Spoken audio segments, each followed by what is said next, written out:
Mesdames, Messieurs, bonjour au micro de Radio Shalom, Charles Lugassi. Nous voilà de retour donc avec notre bulletin d'information quotidien.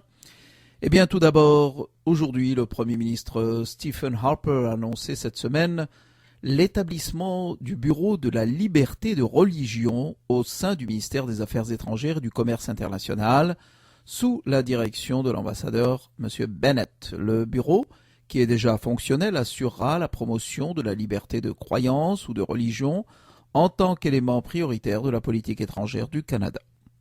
Le bureau sera un outil important grâce auquel le Canada pourra assurer la promotion de valeurs canadiennes fondamentales comme la liberté, la démocratie, les droits de la personne et la primauté du droit partout dans le monde.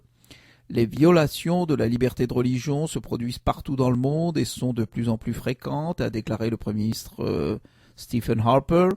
Monsieur Bennett est un homme de principe et de profonde conviction qui favorisera la protection des minorités religieuses du monde entier pour qu'elles puissent pratiquer leur foi sans craindre la violence et la répression. Notre gouvernement est déterminé à favoriser la liberté et la prospérité de la population qu'il sert, a ajouté le Premier ministre du Canada. Plus précisément, le bureau permettra, à travers la mise au point de politiques et l'établissement de programmes, de se dresser contre la haine et l'intolérance religieuse et de promouvoir à l'étranger les valeurs canadiennes qui sont le pluralisme et la tolérance. Les activités seront concentrées sur des pays ou des situations où sont constatées des violations flagrantes du droit de la liberté de religion, pouvant se manifester sous forme de violence, de haine et de discrimination systémique. Écoutons à cet égard le Premier ministre du Canada, M. Stephen Harper. Vous venez d'entendre le Premier ministre du Canada, M. Stephen Harper, et toujours à propos de ce bureau de la liberté de religion, qui d'autre que Bnei Brit Canada applaudit la décision du gouvernement canadien de créer un nouveau bureau de la liberté de religion, l'organisation juive des droits de la personne qui défend depuis des années les droits des minorités religieuses, tant au Canada qu'à l'étranger, a tenu à souligner que ce projet tant attendu permettra au Canada de faire preuve de leadership moral sur la scène internationale. Le président de Bnei Brit Canada, M. Frank Diamond, a déclaré que le lancement du Bureau de la liberté de religion est un progrès encourageant qui contribuera à la protection des libertés fondamentales à l'échelle mondiale. Nous sommes fiers, a-t-il dit, d'avoir participé au processus de consultation initiale. Le Canada doit faire preuve de leadership moral et doit déployer des efforts pour protéger les communautés vulnérables du monde. Le Canada peut devenir, a-t-il poursuivi, un intervenant de premier plan pour faire cesser la persécution de chrétiens, de musulmans ahmadis ou de communautés juives à risque dans différents pays du monde. Protéger les droits des minorités religieuses est un moyen de faire de réels progrès dans la protection des droits de tout un chacun, a conclu le président de Bnei Brit Canada. Et à cet effet précisément, Bnei Brit Canada demande à l'arrondissement d'Outremont d'autoriser une dérogation à ces règlements afin de permettre à la population juive de célébrer la fête de Purim dans la joie et en toute sécurité. M. Steven Slimovich, conseiller juridique national de la Ligue des droits de l'homme, a déclaré que le règlement que l'arrondissement a adopté en 2003 ne visait pas à bannir les fourgonnettes du territoire d'Outremont, mais plutôt les gros autobus intérieurement.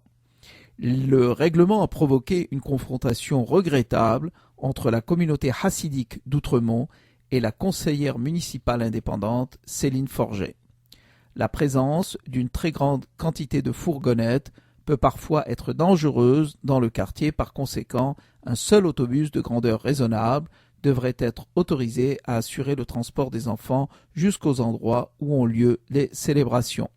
La sécurité des enfants est la priorité et il a déclaré que les Juifs de cette communauté s'engagent fortement pour les deux parties à se rencontrer afin de veiller à ce que les enfants ne soient pas victimes de harcèlement ni d'intimidation de la part des petits groupes qui choisiront de manifester leur mécontentement. Empêcher les enfants de participer aux célébrations extérieures de Purim semble mesquin d'après le Bnei Brit Canada, personne n'aurait l'idée d'empêcher la circulation pendant la fête de la Halloween. Et voilà le conflit qui a surgi de nouveau pour la fête de Purim dans l'arrondissement d'Outremont, où cette conseillère Céline Forget s'inscrit en faux et essaye d'empêcher la communauté chassidique de célébrer à sa façon dans la rue, n'est-ce pas, les manifestations de Purim qui vont avoir lieu ce dimanche. Autre Purim, ce Purim de Saragosse, les habitants de cette ville avaient été sauvés miraculeusement d'un grave danger et les rabbins avaient décrété un Purim local. Des familles continuent à le célébrer, notamment à Paris. La gratitude est l'un des fondements de la vie juive. D'ailleurs, le mot Yehudi, juif, vient du verbe lehodot, qui signifie reconnaître, remercier. Selon le principe de Pedut Shalach Le'amo, il a envoyé la délivrance à son peuple. Les rabbins marquaient les dates importantes de délivrance. Lorsqu'une communauté avait été sauvée d'un très grave danger par l'Éternel, ils fixaient un jour de Purim local avec lecture d'une Megillah sur parchemin relatant les faits et remerciant Dieu.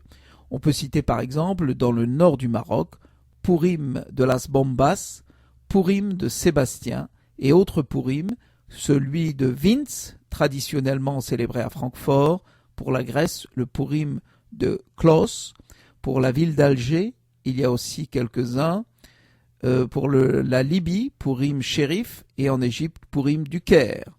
Donc il y a eu toutes sortes de Purim qui ont été décrétés localement pour marquer la libération et la liberté.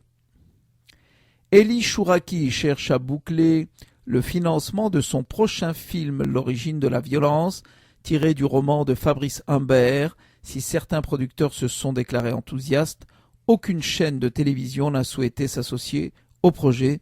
C'est pourquoi Eli Chouraki a décidé de lancer une campagne de souscription sur Internet pour recueillir les fonds manquants.